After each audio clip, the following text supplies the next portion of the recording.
Hello everyone. इस video में हम डिटर्मिनेंट्स के प्रॉब्लम सॉल्व करेंगे। ठीक है, इस वीडियो में जो कुछ बताया जाएगा उसके पीडीएफ का लिंक आपको डिस्क्रिप्शन में मिल जाएगा। आप वहां से डाउनलोड करके अपना नोट्स बना सकते हैं। किसी भी एरर के लिए आप पिन कमेंट एक बार पढ़ लीजिएगा। कोई भी एरर होगी तो मैं वहां पर नोटिफाई कर दूंगा। अगर आपको कोई एरर मिलती है तो आप तुरंत कमेंट बॉक्स में लिख के मुझे नोटिफाई कर देंगे। ठीक है, डिटर्मिनेंट पे 2 वीडियो ऑलरेडी पोस्ट हैं, प्लेलिस्ट में जा कर के आप उन्हें देख सकते हैं। ठीक है, तो आइए स्टार्ट करते हैं। डिटर्मिनेंट का जो ऑर्डर होता है यानी कोटि, वो number of rows is equal to number of columns. ठीक है, तो ऑर्डर को n से डिनोट करते हैं और नंबर ऑफ रोज कितनी है n, नंबर ऑफ कॉलम्स कितने हैं n। आपको पता है कि किसी भी डिटर्मिनेंट में नंबर ऑफ रोज और नंबर ऑफ कॉलम्स बराबर होते हैं। ठीक है, और उससे ही क्या कहते हैं, ऑर्डर। ठीक, और दूसरी बात है, किसी भी डिटर्मिनेंट में, किसी सारडिक में जो टोटल नंबर ऑफ एलिमेंट्स होते हैं वो number of rose into number of columns के द्वारा दिए जाते हैं। ठीक है, तो नंबर ऑफ रोज आपकी n है, नंबर ऑफ कॉलम्स कितने हैं n, तो n इंटू n क्या हो गया, n स्क्वायर। यही आपका कुल अवयवों की संख्या है। ठीक है, n को आप ऑर्डर भी कहते हैं, n को क्या कहते हैं, ऑर्डर भी। ठीक है, तो आइए पहला सवाल करते हैं। ठीक है, यदि किसी सारडिक की कोटि 5 है यानी ऑर्डर कितना है 5, n इक्वल टू 5। ठीक है, यहाँ पर n का मान कितना है 5, तो सारडिक के कुल अवयवों की संख्या होगी। ठीक है, यानी टोटल नंबर ऑफ एलिमेंट्स कितने होंगे। ठीक है, तो आपको अभी आपने देखा कि टोटल नंबर ऑफ एलिमेंट्स होते हैं n स्क्वायर, जहाँ पे n ऑर्डर होता है और ऑर्डर नंबर ऑफ रोज और फिर नंबर ऑफ कॉलम के बराबर होता है। तो ऑर्डर आपका 5 दिया है यानी 5 स्क्वायर, तो टोटल नंबर ऑफ एलिमेंट्स कितने हो जाएंगे 25। ठीक है, तो आइए नेक्स्ट क्वेश्चन देखते हैं। ये आपको डिटर्मिनेंट दिया हुआ है। इस सारडिक में अवयव 1, 7 और 6 के आपको माइनर फाइंड आउट करने हैं। ठीक है, आपको माइनर फाइंड आउट करने। फाइन, तो माइनर क्या होता है मैं आपको बताता हूँ पहले। ठीक है, किसी भी एलिमेंट, मान लीजिए अवयव 1 का आपको माइनर फाइंड आउट करना है। ठीक है, 1 का आपको माइनर फाइंड आउट करना है। यहाँ पर 1 है, तो जो एलिमेंट जिस रो में होता है उस रो को हटा देते हैं और फिर उस कॉलम को हटा देते हैं। बाकी जो डिटर्मिनेंट के एलिमेंट बचते हैं उनसे जो नया डिटर्मिनेंट बनता है वही आपका माइनर कहलाता है। तो यहाँ पर हमें 1 की बात हो रही थी, तो 1 में रो को हटा दिया हमने और इस कॉलम को हटा दिया, तो जो आपका बचा 5, 8 और 6, 9। तो इससे जो डिटर्मिनेंट बनेगा वही 1 का माइनर कहलाएगा। ठीक है, वही 1 का माइनर कहलाएगा। फाइन, तो अभी हमारे पास 1 का माइनर हो जाएगा दिस वन, 5, 8, 6 और 9। ओके, और आपको पता है इसका मान कैसे निकालते हैं,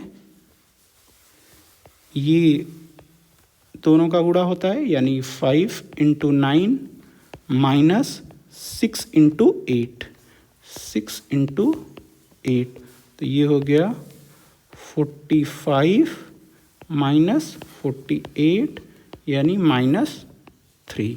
तो जो एलिमेंट 1 है, ये जो एलिमेंट 1 है उसका माइनर कितना हो गया, -3। फाइन, अब किसका पूछा है, 7 का। फाइन, 7 का आपको बताना है। ठीक है, जस्ट अ सेकेंड। अब आपको माइनर किसका बताना है, 7 का। तो सेम प्रोसेस, 7 जिस रो में होगा उस रो को रिमूव कर देंगे, 7 जिस कॉलम में होगा उस कॉलम को रिमूव कर देंगे। ध्यान दीजिए आपका 7 कहाँ पर है, यहाँ पर 7 है, तो इस रो को हटा दिया हमने इस कॉलम को हटा दिया। तो जो बचे हुए एलिमेंट से जो डिटर्मिनेंट बनेगा उसे ही 7 का क्या कहेंगे, माइनर। ठीक है, तो आपके पास क्या बचा हुआ है, ये है आपका जो एलिमेंट बचे हैं वो ये हैं आपके एलिमेंट ये बचे हुए हैं, मैं एक बार फिर से दिखा देता आपको, 2 5 और 3 6। फाइन, 2 5 और 3 6, तो मेरा डिटर्मिनेंट बनेगा 2 5 3 6। ठीक है, इसका मान कैसे निकालते हैं, इन दोनों का multiply, 2 into 6 minus 3 into 5, minus 3 into 5, तो ये कितना हो गया, ये हो गया आपका 12 माइनस 15, तो ये भी कितना हो गया, -3। ओके, तो ये आपका 7 का माइनर है। ठीक है, उसके बाद आपको किसका माइनर फाइंड आउट करना है, 6 का। ओके, आपको माइनर फाइंड आउट करना है 6 का। ठीक है, तो मैं जस्ट सेकेंड, मैं इसको इरेज कर देता हूँ जो मेरे पास है, just second. Okay, give me second. Fine, तो मुझे फाइंड आउट करना है 6 का माइनर। ओके, तो 6 जिस रो में होगा उस रो को रिमूव कर देंगे, यानी इस रो को और इस कॉलम को, और फिर बाकी जो एलिमेंट बचे हुए हैं यानी 1 2 और 7 8, इससे जो डिटर्मिनेंट बनेगा उसका जो मान होगा वही क्या कहलाएगा, 6 का माइनर, 6 का लघुगणक। ठीक है, तो हमारे पास एलिमेंट बचा हुआ है क्या, 1 2 7 और 8, और 2 क्रॉस 2 का डिटर्मिनेंट कैसे निकालते हैं, 1 इंटू 8 माइनस 2 इंटू 7, तो ये कितना हो गया, 8 माइनस 14 यानी -6। फाइन, -6, तो जो 6 का माइनर है वो कितना हो गया, -6। ओके, आई होप माइनर कैसे निकालते हैं आपको क्लियर होगा। ठीक है, आइए नेक्स्ट क्वेश्चन करते हैं। उससे पहले हम नोटेशन देख लेते हैं। ठीक है, किसी भी रो को हम आई से डिनोट करते हैं, तो अगर ये देखिए ये रो 1 है तो यहाँ पर आई का मान 1 होगा, ये रो 2 है तो आई का मान 2 होगा, यहाँ पर रो 3 है ये वाली पूरी, तो यहाँ पर आई का मान 3 होगा। ठीक है, वैसे ही कॉलम को हम जे से रिप्रेजेंट करते हैं, तो ये फर्स्ट कॉलम है तो यहाँ पर जे का मान कितना है, 1। ये सेकंड कॉलम है तो जे का मान कितना है, 2। ये थर्ड कॉलम है तो जे का मान 3। ठीक है, जो भी रो नंबर होता है या फिर कॉलम नंबर वही आई और जे का मान हो सकता है। ठीक है, फॉर एग्जांपल ये रो 2 है, ये पूरा रो 2 है, तो यहाँ पर देखें आई का मान कितना है, 2। ठीक है, वैसे ही ये कॉलम 3 है तो जे का मान कितना है, 3। ठीक है, फाइन। तो किसी भी एलिमेंट का जो कोफैक्टर होता है, ठीक है, उसे दिया जाता है इस फॉर्मूले से, -1 की पावर आई प्लस जे। आई क्या है, रो नंबर, जे क्या है, कॉलम नंबर। ठीक है, आई ये आपके रो नंबर होते हैं और जो जे होते हैं वो कॉलम नंबर। ठीक, फाइन। इनटू माइनर, ये गुणे में है। ठीक है, इनटू माइनर। एग्जाम्पल के लिए अगर मैं B3 का कोफैक्टर निकालना चाहता हूं तो मैं क्या निकाल रहा हूं, कोफैक्टर ऑफ B3। फाइन, तो आप देखेंगे कि B3 किस रो में है, B3 किस रो में है आप देख रहे हैं, तो B3 आपका रो नंबर 3 में है, तो इसलिए -1 की पावर ये आई का मान कितना है, 3। ठीक है, B3 आप देखेंगे कि कौन से कॉलम में है, तो B3 आप देख रहे हैं दूसरे कॉलम में, तो जे का मान कितना हो गया, 2। ठीक है, इनटू माइनर, ये देखिए इनटू माइनर है ना, तो अब ये देखिए ये निकाल दिया हमने, ये B3 की रो को रिमूव कर दिया, B3 के कॉलम को रिमूव कर दिया। पिछले सवाल में आपने देखा था ना कि रो और कॉलम को रिमूव करते हैं जिस एलिमेंट का भी माइनर निकालना होता है, तो उसके बाद जो एलिमेंट क्या क्या बचा आपके पास, A1 A2, तो देखिए यहाँ पर A1 A2, उसके बाद C1 C2, तो ये C1 C2। ठीक है, ये फॉर्मूला है कोफैक्टर ऑफ एन एलिमेंट -1 की पावर आई प्लस जे इंटू माइनर। आपने माइनर लास्ट सवाल में किया था। ठीक है, तो ये हो गया आपका -1 की पावर 3 + 2 -1 की पावर 5, और इसका डिटर्मिनेंट 2 × 2 का आपको पता है, ये A1 C2, तो ये हो गया A1 C2 minus A2C1 minus A2C1। -1 की पावर जो 5 होता है वो -1 होता है। -1 की पावर ऑड नंबर आएगा तो वो -1 होगा और इवन नंबर आएगा तो +1। ठीक है, फिर उसके बाद आपका ये A1C2 और माइनस A2C1, तो ये हो जाएगा। ये माइनस साइन को अगर आप डिस्ट्रीब्यूट कर देंगे तो जो ये माइनस है ये प्लस हो जाएगा, यानी A2C1 और ये जो प्लस था वो क्या हो जाएगा, माइनस माइनस A1C2। ओके, तो आइए नेक्स्ट प्रॉब्लम करते हैं। आपके पास दिया हुआ है ये डिटर्मिनेंट और उसका आपको ये 3 एलिमेंट है, मैंने एलिमेंट सेम ले लिए हैं 1, 7 और 6, और उसका आपको क्या फाइंड आउट करना है, कोफैक्टर। फाइन, तो आइए देखते हैं A1 का कोफैक्टर। तो 1 कहाँ पर है, 1 यहाँ पर है। ठीक है, तो सबसे पहले तो ये बताइए कौन सी रो में है। 1 आप देख रहे हैं कि फर्स्ट रो में है और फर्स्ट कॉलम में है। ठीक है, तो अभी आपने फॉर्मूला देखा है कि cofactor of an element equal to -1 की power i + j into minor. तो सबसे पहले देखते हैं i का मान इसके लिए क्या हो गया। फाइन, इसके लिए i का मान चूंकि रो नंबर 1 है तो i का मान 1, ये कॉलम नंबर 1 है तो j का मान 1। ठीक है, तो ये हो जाएगा -1 की पावर 1 + 1, ये i का मान है और ये j का मान है। चूँकि फर्स्ट रो फर्स्ट कॉलम है तो 1 × 1।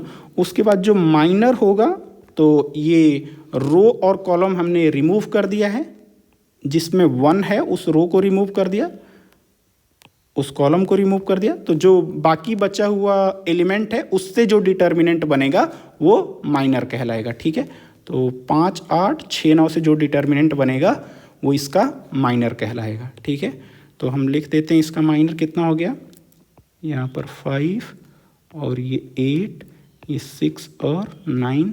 ठीक है, तो ये हो जाएगा -1 की पावर 2, -1 की पावर 2, और इसका जो मान होता है 5 × 9 यानी 45 माइनस 6 × 8, 6 × 8 48, तो -1 की पावर 2 जो होता है +1 हो जाएगा 1, और ये 45 - 48 -3, तो आंसर इसका कितना आ गया, -3। ओके, सिमिलरली आप एलिमेंट 7 का आप खुद से निकालेंगे। यहाँ पर जो एलिमेंट दिया हुआ है 7 का आप खुद से निकालेंगे। मैं आपको 6 का निकाल के बता देता हूँ इस 6 का। ठीक है, fine, just let me erase this part, this highlighter. I want to delete the highlighted portion, give me a second. Okay, fine। हाँ, तो मुझे 6 का क्या निकालना है, कोफैक्टर। फाइन, तो पहले देखेंगे 6 किस रो में है, तो ये रो नंबर 3 है, यानी i का मान 3 हो जाएगा।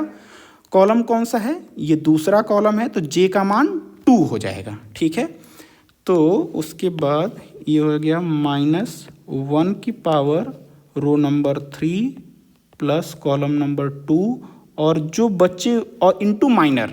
तो माइनर क्या है आपका, माइनर है आपका ये जो एलिमेंट बचे हुए हैं 6 जिस रो में था उसके रो को और कॉलम को हटा देने के बाद जो एलिमेंट बचते हैं उनसे जो डिटर्मिनेंट बनता है वही माइनर होता है। तो यहाँ पे माइनर हो गया आपका, ये एलिमेंट आपके बचे हुए हैं, ये 1, 2, let me choose another highlighter, this is 1, 2 and 7, 8। Fine, तो यहाँ पर हो गया 1, 2 और सॉरी 1, 2, 7, 8। फाइन, तो आप क्या देखेंगे, -1 की पावर 5 और -1 की पावर 5 यानी ऑड नंबर है तो ये -1 हो जाएगा, इनटू ये जो डिटर्मिनेंट होता है इन दोनों का मल्टीप्लिकेशन, यानी 8, 1 × 8 8, 2 × 7 ये -14।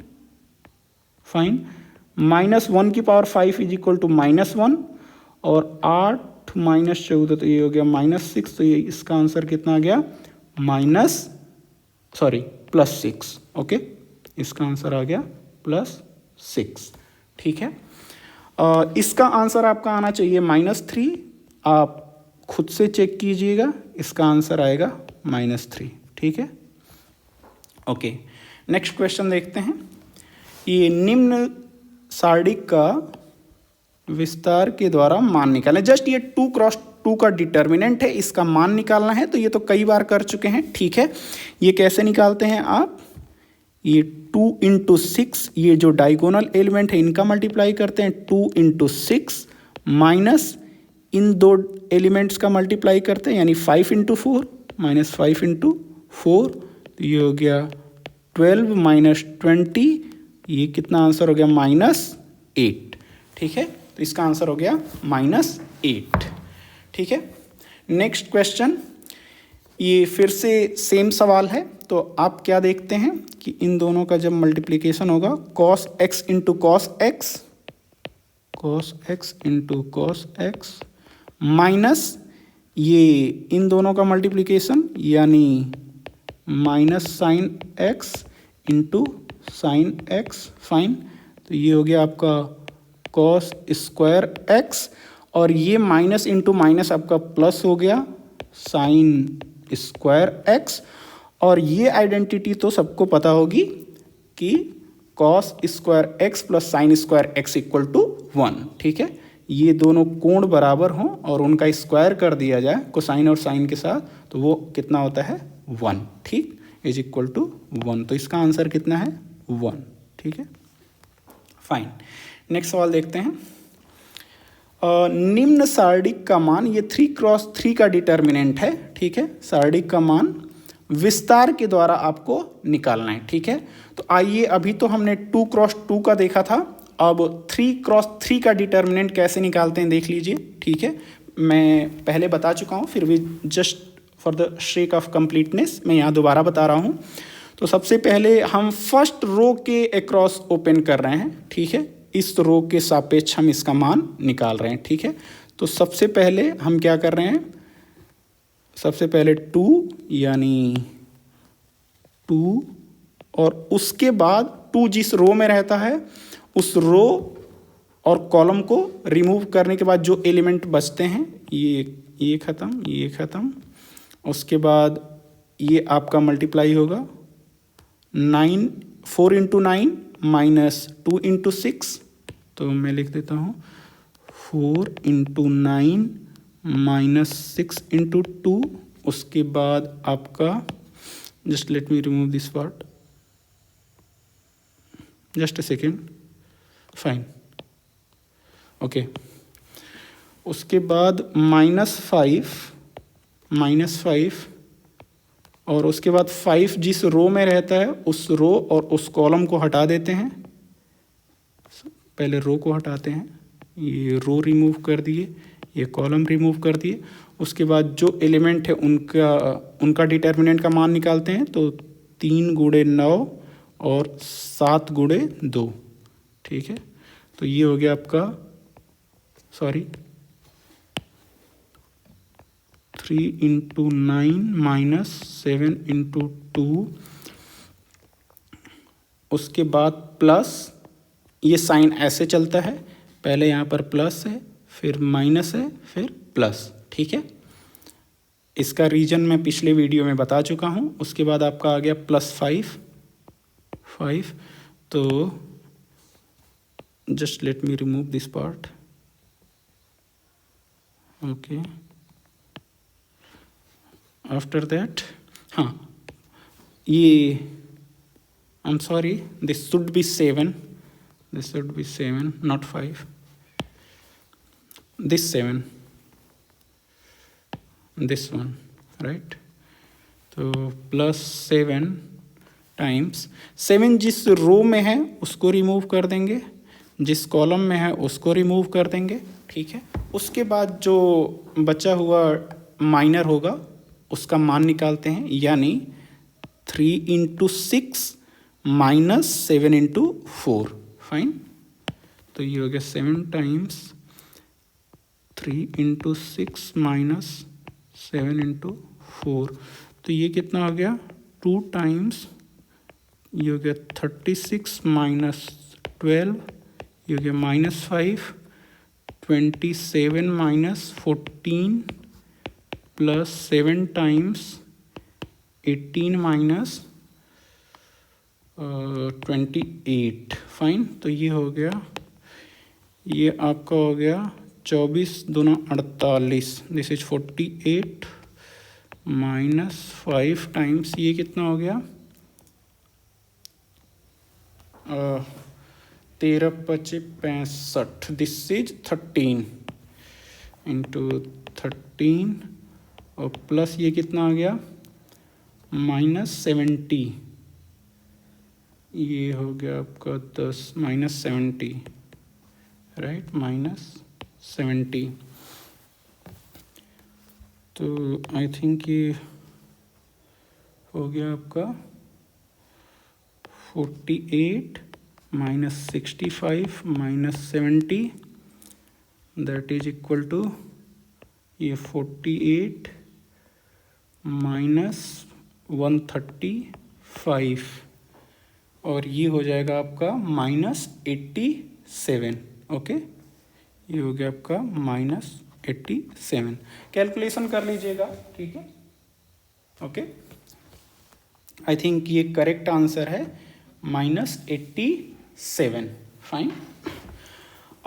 इसी सेम डिटर्मिनेंट को आप कैलकुलेट कर सकते हैं जिसका नाम है सैरस डायग्राम के द्वारा, एक्सपेंशन यूजिंग सैरस मेथड, ठीक है।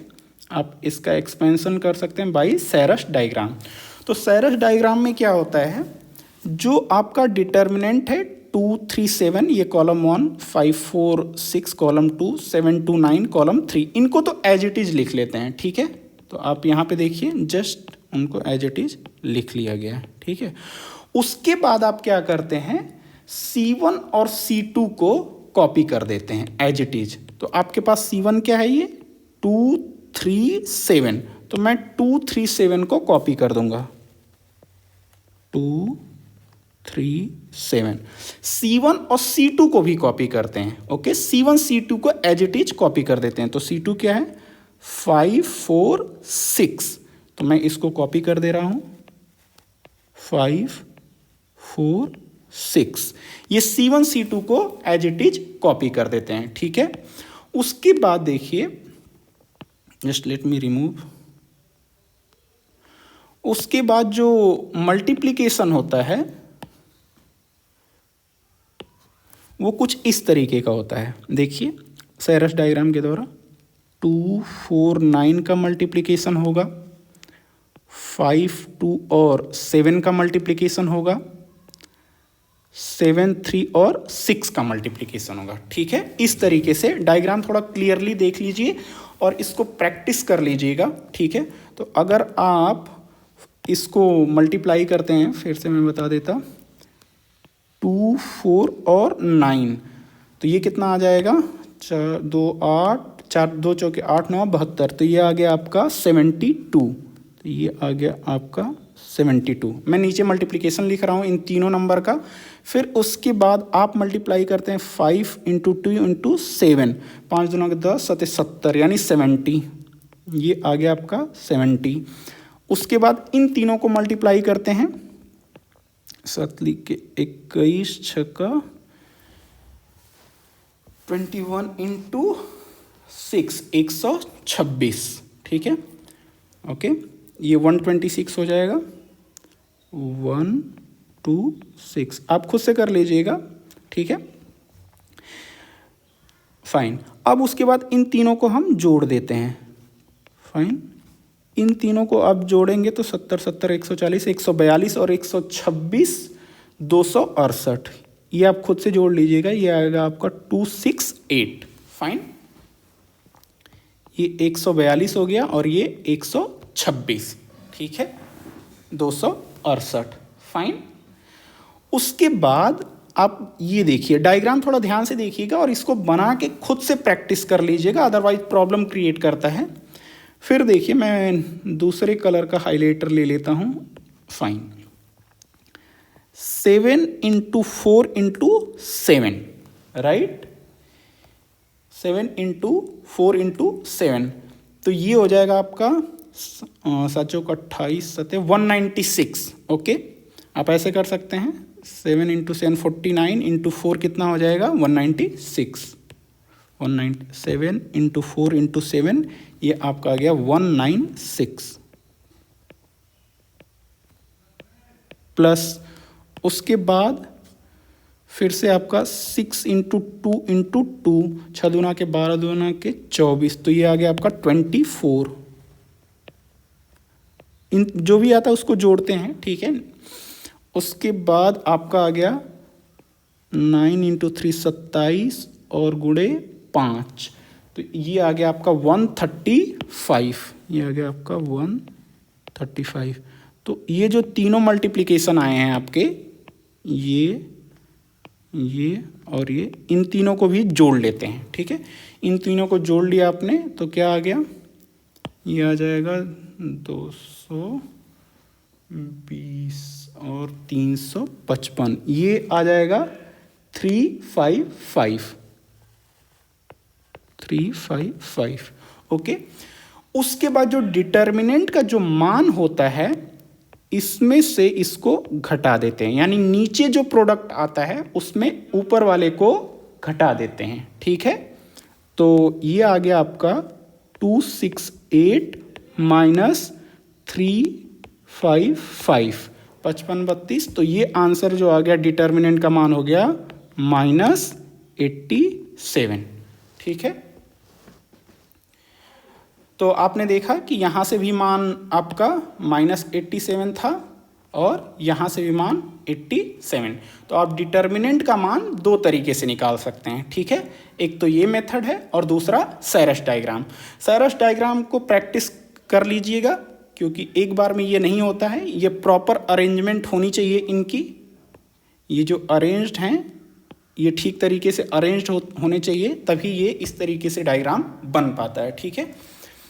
ओके, तो आइए नेक्स्ट क्वेश्चन करते हैं। ये नेक्स्ट क्वेश्चन आपको प्रैक्टिस करने के लिए दिया गया है, आप इसको प्रैक्टिस कर लेंगे। सेम सवाल को आप फिर सैरस डायग्राम से सॉल्व करेंगे, ठीक है। तो आपका दोनों प्रैक्टिस हो जाएगा, ठीक है। सैरस डायग्राम से भी आप करेंगे और जो रो के सापेक्ष आप विस्तार करते हैं, ठीक है। इसका करेक्ट आंसर जो है वो 6 है, आप मैच कर लीजिएगा, ठीक है। कैलकुलेट करने के बाद इसका आंसर देख लीजिएगा, ठीक है, वो 6 आना चाहिए, ठीक है। एक प्रॉपर्टी है आपकी डिटर्मिनेंट की, ठीक है, प्रॉपर्टी नंबर 7। इसको विस्तार से मैंने लास्ट क्लास में समझाया हुआ है और आज की वीडियो में और आने वाले वीडियो में इसका यूज करेंगे, ठीक है। इसमें मैंने आपको ये बताया था कि कोई भी रो को हम सेम रो यानी आई का मान 1 2 3 कुछ भी हो सकता है, बस यही ध्यान देना कि यहाँ पर RI है तो यहाँ पर भी RI है, ठीक है, प्लस सम अदर रो, और ये M एक नंबर है, ठीक है, और कुछ दूसरी रो में मल्टीप्लाई करके जोड़ देते हैं, इस तरीके से रिप्लेस करते हैं, तो डिटर्मिनेंट का मान जो होता है वो चेंज नहीं होता है, ठीक है। एग्जाम्पल देख लेते हैं, ये क्वेश्चन करेंगे तो और ज़्यादा क्लियर होगा। ये एब्स्ट्रैक्ट फॉर्म में लिखा रहता है तो उतना नहीं समझ में आता है, लेकिन प्रॉब्लम सॉल्व करेंगे तो समझ में आ जाएगा। जैसे फॉर एग्जाम्पल आपके पास कोई रो 1 है, उसके एलिमेंट को मैं इस तरीके से रिप्लेस कर सकता हूँ R1 + 2R2। तो जहाँ R1 केवल था उसकी जगह मैं R1 + 2R2 कर दूंगा, तो डिटर्मिनेंट का जो मान था उसमें कोई चेंज नहीं होता है, ठीक है। डिटर्मिनेंट का जो पहले मान था वो अब भी रहेगा। सिमिलरली किसी कॉलम को मैं उस सेम कॉलम प्लस सम नंबर, यहाँ पे वो m का मान मैंने 1 ले लिया है, m का मान यहाँ पर 1 है, तो इस तरीके से आप रिप्लेस करेंगे, यानी C2 = C2 + C1, तो डिटर्मिनेंट के मान में कोई परिवर्तन नहीं होगा, ठीक है। इसका मैंने डिटेल एक्सप्लेनेशन लास्ट वीडियो में किया हुआ है, कोई प्रॉब्लम नहीं है अगर आपने नहीं देखा है तो। हम इसको यूज कैसे करते हैं उस आगे चल के देखते हैं, ठीक है। बस ये ध्यान दीजिएगा, ये ऑपरेशन हम करेंगे तो डिटर्मिनेंट के मान में कोई चेंज नहीं होता है, नो चेंज, ठीक है। तो आइए स्टार्ट करते हैं। यहाँ पर आपको दिया गया है गुणों के प्रयोग से सारणिक का मान निकालें। आपको एक्सपेंशन या फिर सैरस डायग्राम से मान नहीं निकालना है, आपको फोर्स किया गया है क्या कि डिटर्मिनेंट की प्रॉपर्टी का यूज करना है। आप इसको एक्सपेंड करके या फिर सैरस डायग्राम से इस सवाल को नहीं कर सकते हैं, ठीक है। आपको इसे प्रॉपर्टी का यूज करके ही मान निकालना है, ठीक है।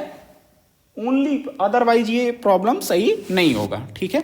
तो देखिए अभी मैंने आपको बताया था, यहां पर आपका ये डिटर्मिनेंट दिया हुआ है। जस्ट लेट मी कॉपी,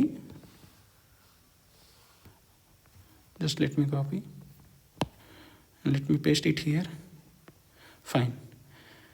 तो ठीक है, आपको प्रॉपर्टी का बस यूज करना है। तो आप देखिए यहाँ पे कितने वेरिएबल हैं, 3 वेरिएबल हैं, एक्स वाई जेड सब में है, वाई जेड एक्स वाई, ठीक है। तो टोटल 3 वेरिएबल हैं। तो मैं यहाँ पे एक सर्कल बनाया हूँ जिस पे मैं लिख देता हूँ एक्स वाई और जेड। तो आप क्या ध्यान देंगे, आप कॉलम 2 और कॉलम 3 को थोड़ा ध्यान से देखिए, ठीक है।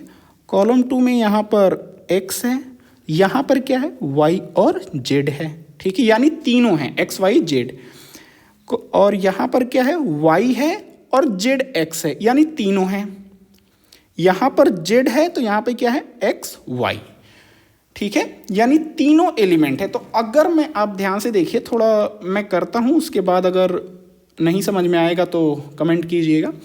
मैं क्या चाहता हूँ कि कॉलम 2 जो है, ये जो C2 है और ये जो C3 है, ठीक है, मैं क्या ऑपरेशन चाहता हूं, अभी आपको समझ में आएगा कि ऐसा मैं क्यों कर रहा हूं। कॉलम C3 को मैं रिप्लेस करना चाहता हूं C3 प्लस C2 से, ठीक है। तो आप देखिए आपको क्या मिलता है, यहां पर मुझे मिल गया C1 और C2 में तो कोई चेंज नहीं है, तो ये एज इट इज हो गया, ये 1 1 1, ये एक्स वाई जेड।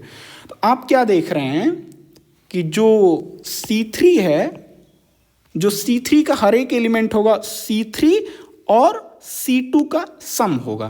तो यहां पर क्या है, y प्लस जेड, इसमें क्या जोड़ेंगे, x, C3 plus C2। Similarly यहां पर क्या है, z प्लस x, इसमें क्या जोड़ेंगे, y, क्योंकि C3 प्लस C2। यहां पर x प्लस y है तो इसमें क्या जोड़ेंगे, z। तो आप क्या देखेंगे, यहां पे हमको क्या मिल गया, यहाँ पे z है, यहाँ पर मिल गया आपको यहाँ पर हमें मिल गया x plus Y plus Z, और यहाँ पर क्या मिल गया, y plus Z plus X, यहाँ पर क्या मिल गया, z plus X plus Y, ठीक, फाइन। आप क्या देख रहे हैं, ये वाले जितने एलिमेंट है ना, ये C2 हैं और ये किसके हैं, C3 के, ठीक है। तो आपने क्या देखा, C3 is replaced by C3 plus C2। ये जो नया C3 है ये पुराने C3 और C2 का सम है, ठीक है, फाइन। तो अब आप देखिए यहां पर क्या है, x plus Y plus Z, यहां पर क्या है, x plus Y plus Z, यहां पर क्या है, x plus Y plus Z. आप क्या देख रहे हैं, C3 कॉलम में, कॉलम C3 में x plus Y plus Z हर जगह है। यहाँ पर भी x plus Y plus Z, यहाँ पर भी देखेंगे तो ऑर्डर इंटरचेंज है, बस x plus Y plus Z, x plus Y plus Z. तो आपको पता है, लास्ट वीडियो में मैंने एक प्रॉपर्टी बताया था कि अगर कोई भी फैक्टर आउट किया जा सकता है पूरे कॉलम से या पूरे रो से, तो उसे हम क्या लिख सकते हैं, फैक्टर बाहर कर सकते हैं। तो यहाँ पर मुझे x plus Y plus Z क्या मिल रहा है, कॉमन। तो मैंने यहाँ से कॉलम 3 से x plus Y plus Z common ले लिया, ठीक। तो हमारा रो 1 तो एज इट इज है, सॉरी कॉलम 1 तो एज इट इज है, 1 1 1, कॉलम 2 एक्स वाई जेड, और आपको यहाँ पर मिलेगा एक्स वाई जेड, मैंने कॉलम 3 से कॉमन ले लिया, तो यहाँ पे 1 1 1, फाइन।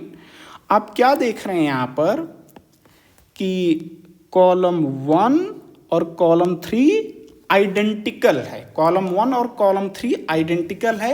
मैंने आपको एक प्रॉपर्टी बताया था कि अगर किसी भी डिटर्मिनेंट के 2 रो या फिर 2 कॉलम आइडेंटिकल होते हैं तो डिटर्मिनेंट का मान क्या हो जाता है, 0।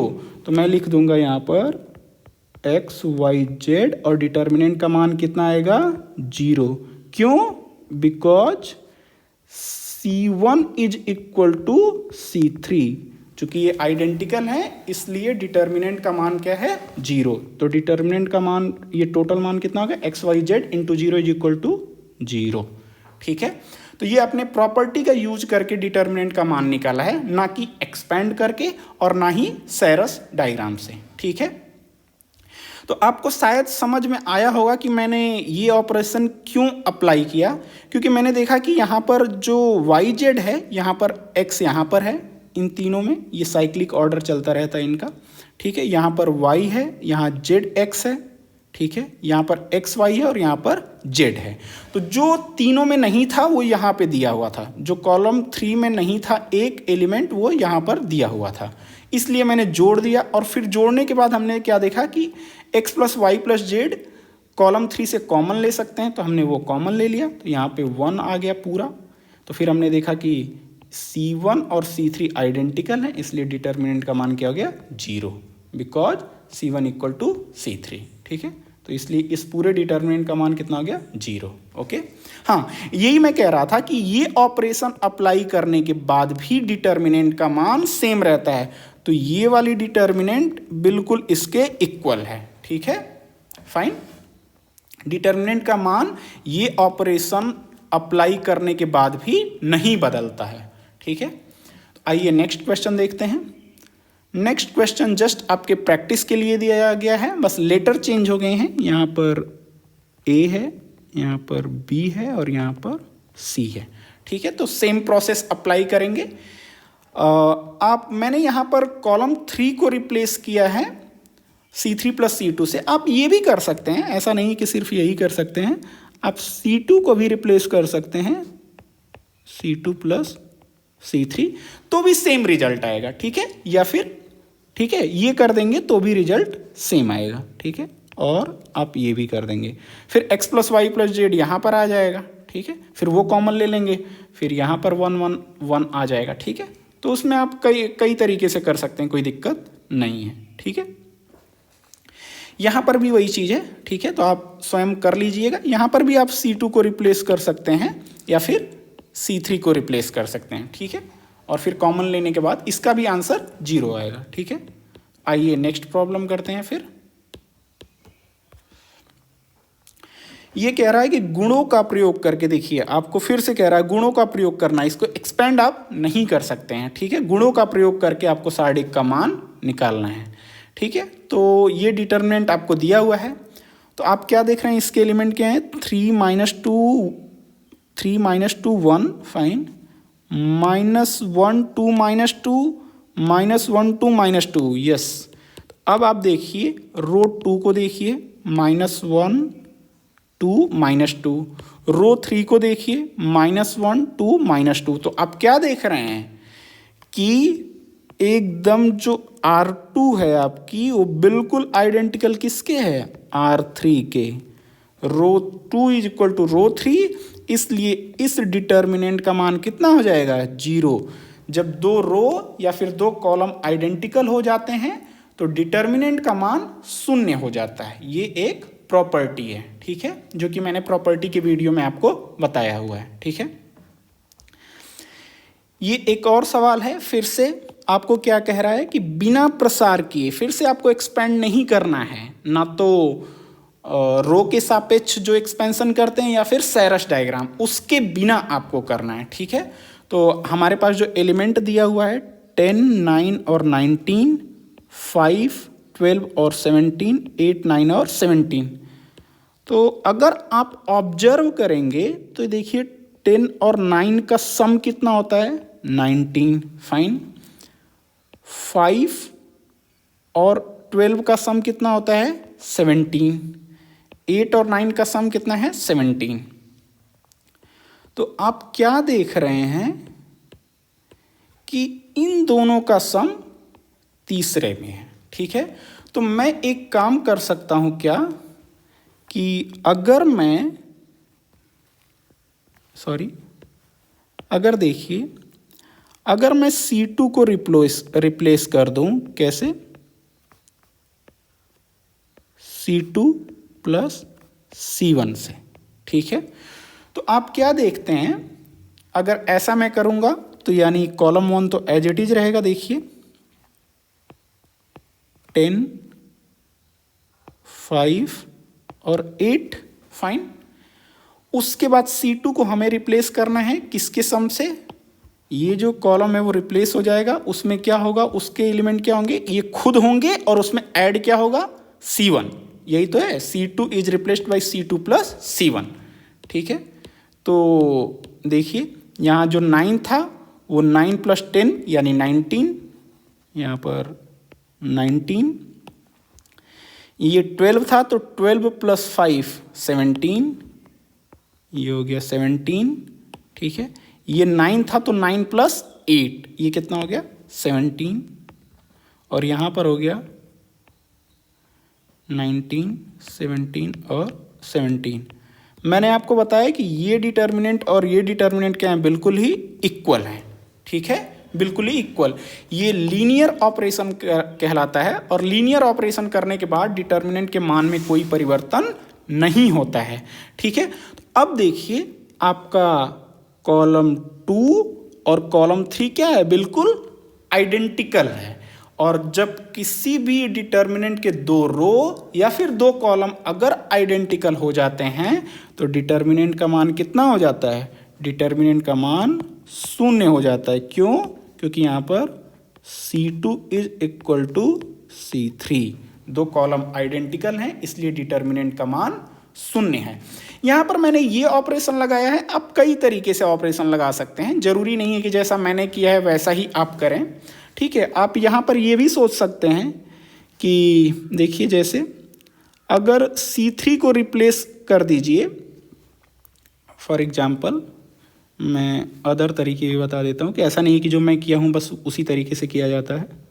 अगर C3 को आप रिप्लेस कर दें C3 माइनस C2, तो देखिए 19 माइनस 9 ये 10 आ जाएगा, 17 माइनस 12 कितना आ जाएगा, 5 आ जाएगा, 17 माइनस 9 कितना आ जाएगा, 8 आ जाएगा। तो फिर उस केस में क्या होगा, C3 और C1 आइडेंटिकल हो जाएंगे, उस तरीके से भी 0 हो जाएगा। या फिर आप C2 को रिप्लेस कर दीजिए, C2 को रिप्लेस कर दीजिए C2 माइनस, ये अगर आपका ये C2 है तो इसको आप रिप्लेस कर सकते हैं C2 माइनस, या फिर मैंने यहाँ पे क्या किया था, ओके, इसको मतलब और तरीके से आप कर सकते हैं जिससे कि ये नंबर आपस में मैच कर जाएं, ठीक है। ये वाले इनमें आपस में आपको संबंध बनाना है, ठीक है। तो इसको किसी भी तरीके से किया जा सकता है, ना कि ये जो 2 तरीके मैंने बताए हैं, तो आप इसका कॉम्बिनेशन देख सकते हैं, ठीक है। जैसे मैं कर सकता हूँ, आप C3 को रिप्लेस कर दीजिए, अच्छा कर तो दिया मैंने, C3 माइनस C2 कर दिया है ना, हाँ। तो आप ऐसे भी तो कर सकते हैं, C3 को मैं रिप्लेस कर सकता हूँ C3 माइनस C1, ठीक है। तो फिर उसके बाद क्या आ जाएगा, ये वाले जो एलिमेंट है C3 माइनस C1 यानी 19 माइनस 10, तो ये 9 आ जाएगा, 17 माइनस 5 तो ये 12 आ जाएगा, 17 माइनस 8 तो ये 9 आ जाएगा। तो उस केस में क्या होगा, C3 और C2 आइडेंटिकल हो जाएंगे, ठीक है, तो भी डिटर्मिनेंट का मान 0 हो जाएगा। कुल मिला के मैं ये बता रहा हूँ कि बहुत सारी पॉसिबिलिटी होती है, आपको थोड़ा ध्यान दे करके ऑब्जर्व करके देखना होता है, ठीक है। तो आई होप ये क्लियर है, ठीक है। So thank you so much for watching this video, see you next time. अगर कोई वीडियो में एरर होगी तो